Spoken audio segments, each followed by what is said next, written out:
Exceptionnel également des autorités publiques dans l'organisation de ce scrutin, dans la transparence, dans l'équité et l'équilibre.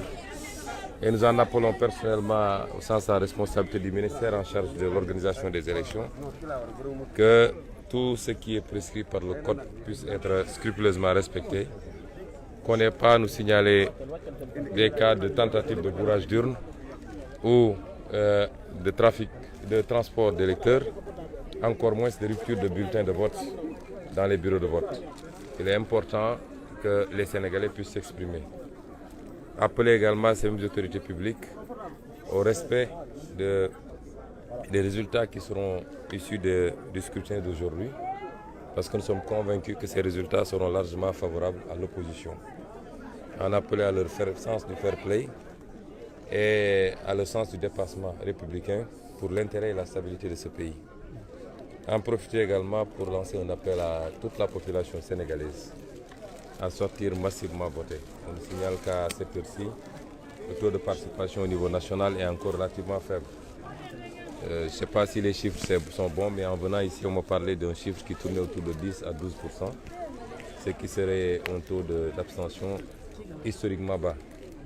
Ce qui n'est pas bon pour la démocratie, mais ce qui n'est pas bon également pour tous ces Sénégalais et ces Sénégalaises qui croient à notre projet, qui ont couru derrière nos caravanes sur des kilomètres pendant la campagne.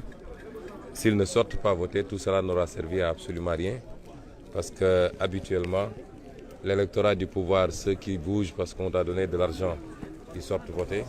C'est les électeurs conscients et consciencieux des enjeux qui ont tendance à s'abstenir, particulièrement la jeunesse.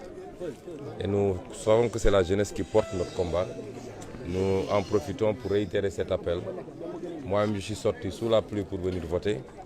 Nous pensons que qu'il pleuve ou qu'il vente, comme on l'a dit durant toute la campagne, les Sénégalais devraient sortir massivement d'ici à 18h pour que le taux de participation puisse atteindre les 60%. Justement, ne craignez-vous pas qu'avec justement ces précipitations, ça puisse avoir un impact sur le taux de participation? Théoriquement, on ne devrait pas le craindre. Parce que tout dépend de l'importance que chaque Sénégalais et chaque Sénégalaise accorde à ce scrutin.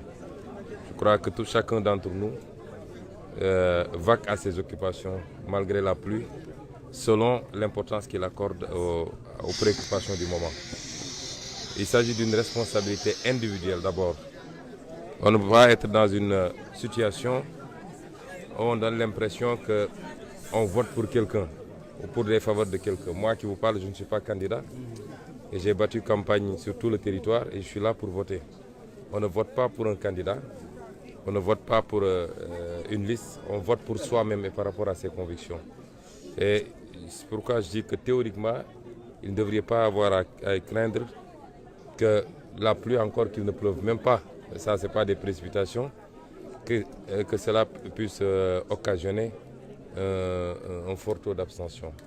Comme je l'ai dit durant toute la campagne, habituellement les Sénégalais ne votent pas beaucoup aux élections locales, aux élections législatives. Ils ont tendance à penser que tout se joue à la présidentielle.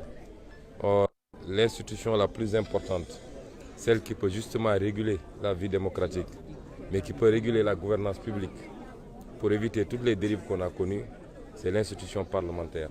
Si elle est mise entre de bonnes mains, elle permet quand même d'équilibrer le pouvoir comme nous l'ont appris les constitutionnalistes. Seul le pouvoir peut freiner le pouvoir, seul le pouvoir peut équilibrer le pouvoir.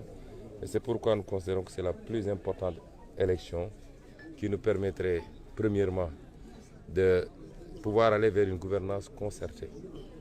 Le pays ne sera absolument pas bloqué, mais le président de la République sera obligé d'être beaucoup plus à l'écoute d'autres composantes, de consulter, puisque c'est ces composantes qui vont voter le budget, pour s'accorder sur les priorités des Sénégalais.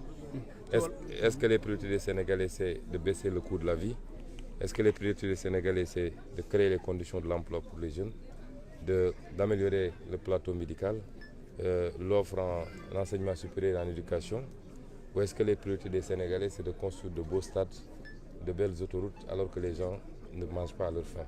Tout cela sera débattu quand l'Assemblée nationale sera entre les mains d'une opposition compétente d'abord et responsable. Je crois que nous avons suffisamment démontré en tant que parlementaires que ce qu'on pouvait faire à l'Assemblée. Imaginez maintenant si on avait la majorité, qu'est-ce qu'on aurait fait? Des nervis signalés, vous avez cette information à Ziguinchor. On a entendu tout à l'heure Guy Marius Sagna parler de nervis. Bien, on n'a que des rumeurs, on attend de voir. De toute façon, celui qui est habitué de ces faits, nous le connaissons tous. Mais je peux vous garantir que cette fois-ci, s'il s'amuse à ce jeu, ce sera la dernière fois qu'il le fera. ci wolof nga wax ñu ban jàngat sa réaction gannaaw bi nga wootee. waaw de njëkk sant yàlla bi ñu mayee ñu fekke lii